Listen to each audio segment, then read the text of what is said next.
ఇప్పటి వరకు జూపూడి ప్రభాకర్ గారు అంటే ఒక రాజకీయ నాయకుడిగా, ఓ మాజీ ఎమ్మెల్సీగా, వైఎస్ఆర్ కాంగ్రెస్ పార్టీ రాష్ట్ర నేతగా మాత్రమే తెలుసు చాలా మందికి. అయితే ఆయన డిఫెన్స్ లో, ఇండియన్ డిఫెన్స్ లో కీలకమైనటువంటి మరి పదవిలో పనిచేశారు. భారత రక్షణ వ్యవస్థ గురించి పూర్తిస్థాయి అవగాహన ఉన్నటువంటి జూపూడి ప్రభాకర్ గారితో ప్రస్తుతం మనం చర్చిద్దాం. అసలు ఇండియన్ డిఫెన్స్ సిస్టమ్ ఏంటి, అంటే ఆర్మీ కన్నా ఇండియన్ డిఫెన్స్ సిస్టమ్ కి ఏ మేరకు ఇంపార్టెన్సీ ఉంది అనేటువంటి అంశాలు జూపూడి ప్రభాకర్ గారితో చర్చిద్దాం. నమస్తే అండి ప్రభాకర్ గారు. నమస్తే సార్, బేసిక్ గా ఇప్పటి వరకు మిమ్మల్ని అందరూ కూడా ఒక పొలిటీషియన్ గా, ఒక ఎక్స్ ఎమ్మెల్సీగా, ఒక వైఎస్ఆర్సీపీ స్టేట్ లీడర్ గా మాత్రం చూస్తా ఉన్నారు, దళిత నాయకుడిగా ప్రత్యేకించి. అయితే మీరు ఇండియన్ డిఫెన్స్ సిస్టమ్ లో మీరు ఏ శాఖలో పనిచేశారు, ఏ రోల్ లో మీరు పనిచేశారు సార్? బ్రహ్మనాయుడు గారు, మంచి నా గురించి ఒక డిఫరెంట్ యాంగిల్లో ఇంట్రొడక్షన్ ఇచ్చే అవకాశం నాకు ఇచ్చినందుకు ముందుగా మీకు ధన్యవాదాలు. నేను ఇంటర్మీడియట్ తర్వాత ఎంసెట్ లో ఉస్మానియా యూనివర్సిటీలో మెకానికల్ ఇంజనీరింగ్ 84-88 బ్యాచ్. ఓకే.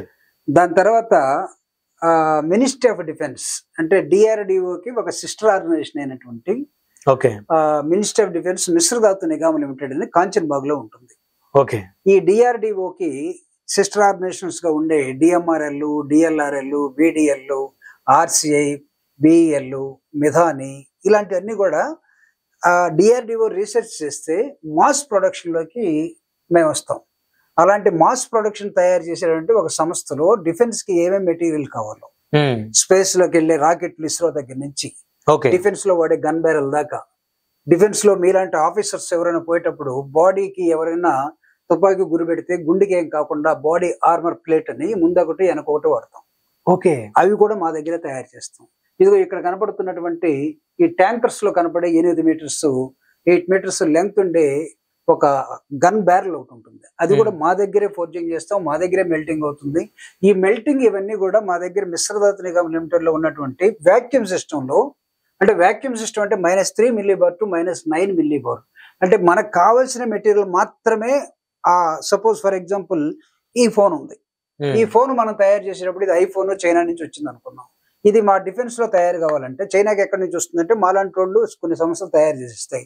ఈ ఫోను ఆకాశంలో తీసుకెళ్ళినా లేకపోతే భూమి లోపల తీసుకెళ్ళినా తుప్పు పట్టకుండా ఉండటం కోసం దీనిలో కార్బన్ డైఆక్సైడ్ అనే ఎలిమెంట్ ఉండకూడదు. సో రా మెటీరియల్స్ చాలా కలిపి మనం చేసేటప్పుడు, మిక్స్ చేసేటప్పుడు ఈ సూపర్ అలైస్ అన్ని కూడా కలిపి ఒక దానిలో హీట్ చేసేటప్పుడు, విచ్ ఈజ్ కాల్డ్ బాయిలింగ్, దీన్ని టెంపరేచర్ లో ఒక 1300 డిగ్రీల సెంటీగ్రేడ్ టెంపరేచర్ లో వాక్యూమ్ లో చేస్తాం. ఇవన్నీ కూడా చేసేటప్పుడు అన్వాంటెడ్ మెటీరియల్ మొత్తం తీసేస్తాం. మనకు ఓన్లీ ఆక్సిజన్ మాత్రమే ఉండాలి దీంతో పాటు అనుకున్నాం అనుకోండి. నికెల్, కోబాల్ట్, కార్బన్ డైఆక్సైడ్ ఏమేమి ఉండకూడదో మొత్తం తీసేయటమే వాక్యూమ్ సిస్టమ్. సో అట్లాంటి దానిలో మేము తయారు చేసే ఈ డిఫెన్స్ వాడే మెటీరియల్స్ మొత్తం కూడా లార్జ్ ప్రొడక్షన్ మా మిధానిలో జరుగుతుంది. దానిలో నేను వాక్యూమ్ టెక్నాలజీలో సౌత్ ఇండియాలో ఒక 10 మంది ఉంటే 10 మందిలో నేను ఒకనుగా ఉంటాను. I'm specialist in vacuum technology. నా 17 సంవత్సరాల ఉద్యోగం మొత్తం కూడా మిశ్రధాతు నిగమ్ లిమిటెడ్ లో మిధానిలో ఒక గ్రాడ్యుయేట్ ఇంజనీర్ ట్రైనీ నుండి 17 సంవత్సరాల్లో సీనియర్ మేనేజర్ దాకా వచ్చి ఆ స్టేజ్ లో రిజైన్ చేసి బయటకు వచ్చి రాజకీయాల్లోకి వచ్చాను. రాజశేఖర రెడ్డి గారి వల్ల ఎమ్మెల్సీ అవ్వడం జరిగింది. అయితే ఈ 17 సంవత్సరాలు నేను చేసినటువంటి ఉద్యోగంలో I got promotion for every 3 years on promotion. It's not that much easy. అంటే నాకున్న బాసులు మొత్తం కూడా చెప్పాలంటే క్లియర్ గానే చెప్పేస్తే ఆల్ తమిళ్ బ్రాహ్మిన్స్ నాకున్న బాసెస్. వాళ్ళు ఎలాంటి వాళ్ళు అంటే 274 మంది ఇంజనీర్స్ మా మిధానిలో ఉంటే ఇవన్నీ ఐఐటి బ్రెయిన్స్, అన్ని ఆర్ఈసి బ్రెయిన్స్. అటు వెస్ట్ బెంగాల్ నుంచి కేరళ దాకా టాప్ బ్రెయిన్స్ అన్ని కూడా మిధానిలో ఉంటాయి. అవి సూపర్ అలైస్ లో కానీ, మెటలర్జీలో కానీ, మిగతా సైన్స్ అండ్ టెక్నాలజీలో కానీ ఆ బ్రెయిన్స్ లో పెరిగినటువంటి ఒక ఇంజనీర్ గా నేను బయటకు వచ్చాను. అయితే నేను రాజకీయాల్లో నేను రాంగ్ ఎలిమెంట్. నేను ఉద్యోగంలో మంచి ఎలిమెంట్నే కానీ రాజకీయాల్లో రాంగ్ ఎలిమెంట్. ఎందుకంటే వాస్తవాలు మాట్లాడతాం చాలా మంది కుదరదు. I believe always in team work. ఇప్పుడు 10 మంది ఇంజనీర్లు లేకపోతే ఒక వస్తువు బయటికి రాదు. ఇప్పుడు ప్రధానంగా ఆర్మీ కన్నా రక్షణ వ్యవస్థ ఎంత ఇంపార్టెన్స్ అనేది మీరు వివరించాలి. అంటే army is always a front line force. దాన్ని మనం పబ్లిక్ అడ్మినిస్ట్రేషన్ లో చెప్పాలంటే it's a line agency. Line agency అంటే ఆర్మీ ఒక రిక్రూట్మెంట్ తర్వాత ట్రైనింగ్ తర్వాత border లో కానీ ఇంకొక వేరే సెక్షన్స్ లో కానీ ముందుండి పోరాడేవాడే ఆర్మీలో ఉంటాం మనం జనరల్ గా. అది కల్నల్ దగ్గర నుంచి మేజర్ జనరల్ దగ్గర నుంచి లేదా కానిస్టేబుల్ దాకా వాళ్ళు ఏమేమి ర్యాంక్స్ తో పిలుస్తారో ప్రోటోకాల్స్ ఏమైతే ఉంటాయో హైరార్కీలు ఏముంటాయో దట్ ఈస్ కాల్డ్ ఆర్మీ. ఈ ఆర్మీకి కావాల్సినటువంటి ఆమ్నెస్టీ, వాళ్ళకి కావాల్సిన తుపాకీ కానీ, వాళ్ళకి కావాల్సిన బట్టలు కానీ, వాళ్ళకి కావాల్సిన ఫుడ్ కానీ, వాళ్ళకి కావాల్సినటువంటి మొత్తం supplied by the staff agency అంటాం. స్టాఫ్ ఏజెన్సీ అంటే యుద్ధం చేసేవాడు ఒకడు, యుద్ధం చేసేవాడికి సప్లై చేసేవాడు ఒకడు.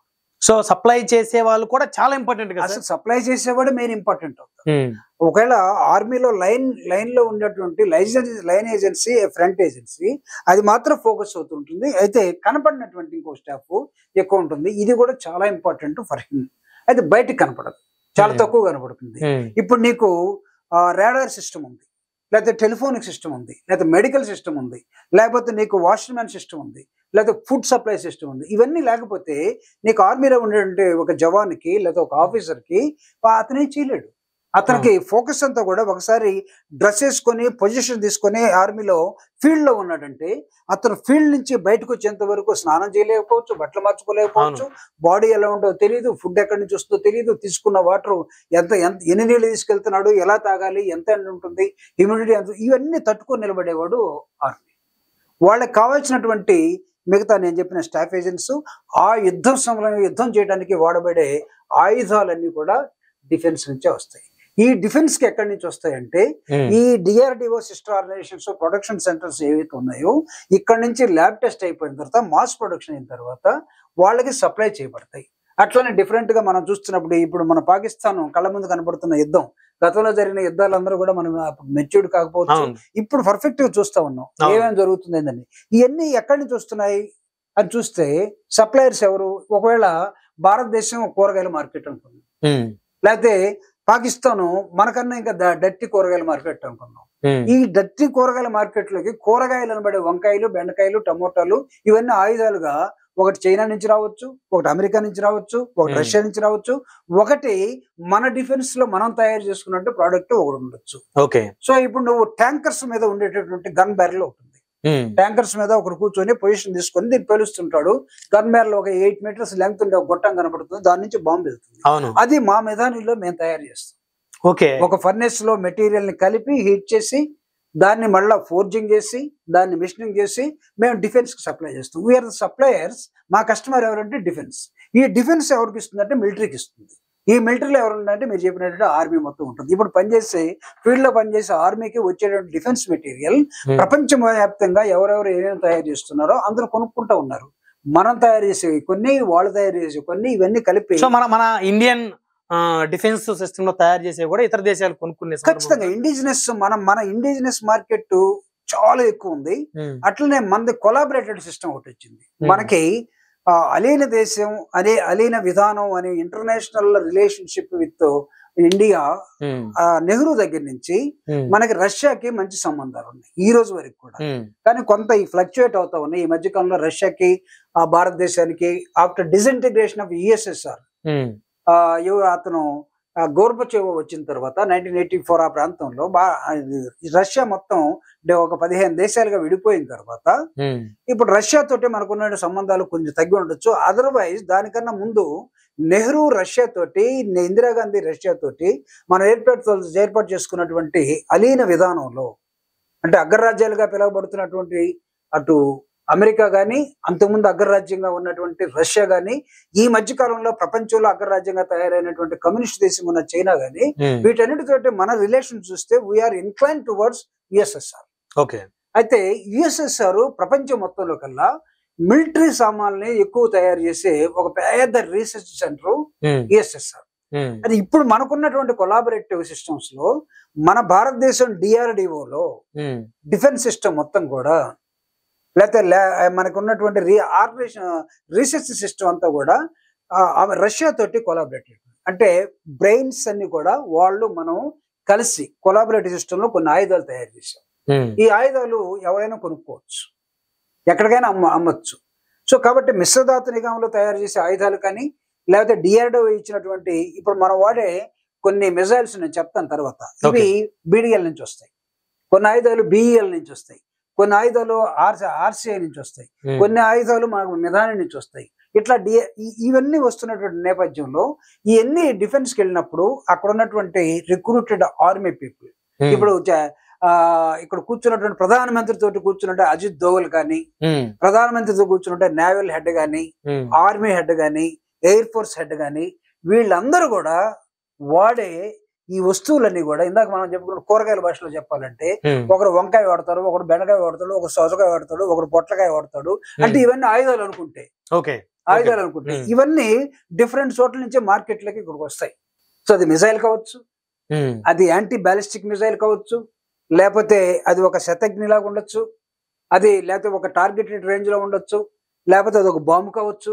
ఇవన్నీ ఏదైనా టార్గెట్ శత్రువుని అంతం చేయటం అది ఏ వెపన్ అయినా వాడు, ఏ వెపన్ అయినా. అయితే ఆర్మీకి గుండెకాయ లాంటిది డిఫెన్స్. ఎస్. సో ఒక ఆర్మీ సోల్జరు తన పోరాటంలో పూర్తిగా తనని మానిటరింగ్ చేస్తూ తనకు కావాల్సినటువంటి ప్రతిదీ అందించేవాడు డిఫెన్స్. ఖచ్చితంగా.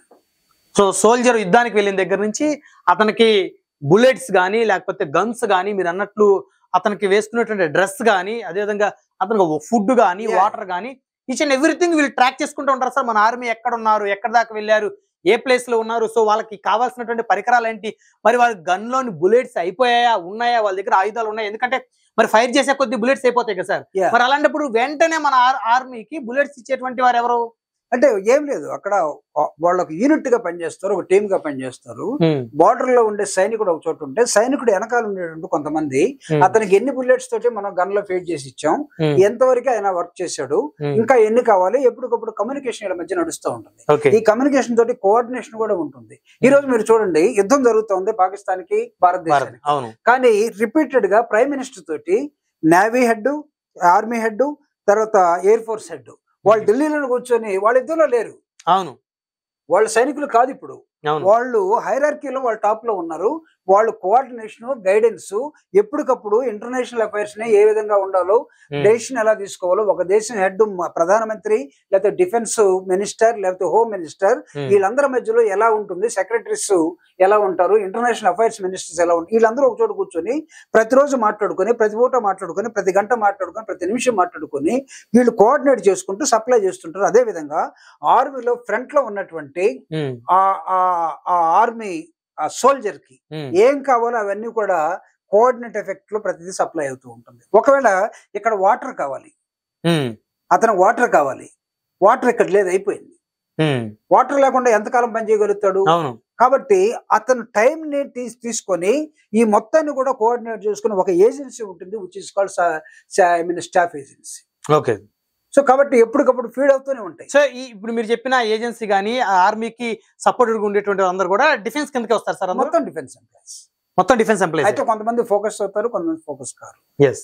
సాలరీ మేబీ అటు ఇటుగా ఉండొచ్చు. అంటే భారతదేశానికి మనం గర్వంగా చెప్పుకునేటువంటి ఆర్మీ సిస్టమ్ కానీ, ఆర్మీ జవాన్లు కానీ, ఆర్మీ ఆఫీసర్లు కానీ ఎంత ముఖ్యమో, వాళ్ళని ఏ విధంగా మనం రియల్ హీరోలు అనుకుంటామో, సో వాళ్ళని ఎప్పటికప్పుడు వాళ్ళకి సహాయ సహకారాలు అందిస్తూ, వాళ్ళని మానిటరింగ్ చేస్తూ, వారిని కావాల్సినటువంటి వెపన్స్ వారికి సప్లై చేస్తూ, ఫుడ్ సప్లై చేస్తూ, వాటర్ సప్లై చేస్తూ, అన్ని కూడా చాలా కేర్ గా చూసుకునేటువంటి ఆ డిఫెన్స్ ఆఫీసర్స్ కానీ, డిఫెన్స్ సోల్జర్స్ కానీ, వాళ్ళు కూడా భారతదేశంలో మనందరి దృష్టిలో వాళ్ళు కూడా రియల్ హీరోసే.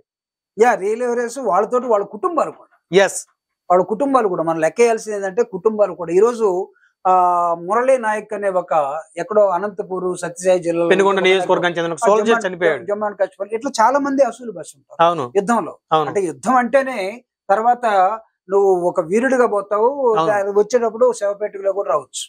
అవును. లేకపోతే అన్నిటికీ సిద్ధపడేయాలి. అవును. వచ్చినప్పుడు అతనికి ఇచ్చే నివాళి కానీ, అతనికి ఇచ్చే గౌరవం కానీ, ఆ కుటుంబానికి ఇచ్చే గౌరవం కానీ, అవి రకరకాలుగా మిగతా ప్రభుత్వాలు చూసుకోవాలి. అందుకే మీరు చూడండి, ఎక్స్ సర్వీస్ మ్యాన్ అని అంటాం మనం. ఎక్స్ సర్వీస్ మ్యాన్ కి భారతదేశం ఏం చేస్తుందంటే, ఉద్యోగం నుంచి బయటకు వచ్చిన తర్వాత ఒకవేళ తను వ్యవసాయం చేసుకునే ఒక 5-6 ఎకరాల భూమి ఇస్తుంది, బాబు నువ్వు వ్యవసాయం చేసుకో. లేదు నేను ఉద్యోగం చేయాలనుకుంటున్నాను, ఈ ఒక బ్యాంకింగ్ సెక్టర్ లో ఉద్యోగం, రైల్వే సెక్టర్ లో ఉద్యోగం, ఇలాంటి మళ్ళా వాళ్ళ జీవితంలో రెస్ట్ ఆఫ్ ద టైం ఆర్మీలో ఉంటే 12 సంవత్సరాలు 15 సంవత్సరాలు 17 సంవత్సరాలు మ్యాక్సిమం చేసిన తర్వాత ఫిజికల్ ఫిట్నెస్ ఉన్నంత వరకు ఏజ్ ఫిజికల్ ఫిట్నెస్ ఉన్నా కూడా ఆ ఏజ్ లో బయటకు వచ్చేస్తాడు. అట్ ద ఏజ్ ఆఫ్ 35, 40 ఆ ఏజ్ బయటకు వచ్చే వాళ్ళు కూడా కనపడతారు. బయటకు వచ్చిన తర్వాత వాళ్ళు ఇంకా యంగ్, వాళ్ళ ఎనర్జీ ఉంటుంది. ఆ ఎనర్జీని మిగతా సెక్టర్ లో వాడుకోవటం, ప్రయారిటీ ఇస్తాం, రిజర్వేషన్స్ అంటాం చూడండి, అలాంటి రిజర్వేషన్ ఎక్స్ సర్వీస్ మ్యాన్ కి ఉంటుంది. సో కాబట్టి వాళ్ళ కుటుంబాలు కానీ వాళ్ళు కానీ మొత్తం కూడా ఆర్మీలో సేవ చేసినటువంటి వ్యక్తులకి, అది స్టాఫ్ ఏజెన్సీ కావచ్చు, లైన్ ఏజెన్సీ కావచ్చు, ఇవన్నీ కూడా వాళ్ళకి ఇచ్చే గౌరవం మన సొసైటీ ఖచ్చితంగా ఇవ్వాలి. అన్ఫార్చునేట్లీ ఆ గౌరవం ఈ రోజు ఎక్స్ సర్వీస్ మ్యాన్ కి ఇచ్చే గౌరవం సొసైటీలో తగ్గిపోయింది, గుర్తింపు తగ్గిపోయింది. అతను ఒక 4 ఎకరాల భూమి కావాలని కలెక్టర్ దగ్గర అప్లై చేస్తే 10 సంవత్సరాలు అయినా సరే అతను తిరుగుతూనే ఉంటాడు, ల్యాండ్ ఎవరు ఇచ్చినా సరే తొండలు కూడా గుడ్లు పెట్టినటువంటి ఏరియా ఇస్తారు. కాబట్టి మన సరైనటువంటి ఆర్మీకి సంబంధించిన వ్యక్తుల్ని దేశం కోసం ప్రాణాలు ఒడ్డి పోరాడే ఒక వీరుణ్ణి తిరిగి బయటకు వచ్చిన తర్వాత ఎంత గౌరవం ఇవ్వాలో అంత గౌరవం మనం ఇవ్వలేకపోయాం. అందులో భారతదేశంలో మనం సైనికుడు అంటే ఏదో ఒక ఉద్యోగం లాగానే చూస్తూ ఉన్నారు. నీకు ఇతర దేశాలు ఆ విధంగా ఉండదు.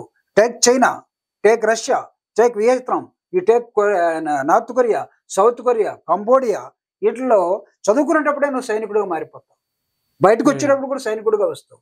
ది ఫెసిలిటీస్ వాళ్ళకి ఏం కావాలో మొత్తం గవర్నమెంట్ సప్లై చేస్తుంది. మన దగ్గర బయటకు వచ్చిన తర్వాత మనం పట్టించుకునే ఉన్నాడు. అందుకే మనం ఆర్మీలో ఉన్నంత కాలం యుద్ధం జరిగినప్పుడు ఎవరైనా మరణిస్తే పోతున్నాం, కానీ తర్వాత మనం వాళ్ళని పట్టించుకునే వాళ్ళు లేరు. ఇది ట్రూ నేను చెప్పాను. ఆ గౌరవాన్ని మనం ఎందుకో ఇవ్వలేకపోతా ఉన్నాం. కానీ ఇప్పుడు జరుగుతున్న యుద్ధం ఎలాంటిదంటే ఒక్కళ్ళతో జరుగుతున్నది కాదు, ఇది టోటల్లీ కోఆర్డినేటెడ్ ఎఫెక్ట్ యాక్టివిటీ. ఈ కోఆర్డినేషన్ లేకపోతే మనం యుద్ధం చేయలేం.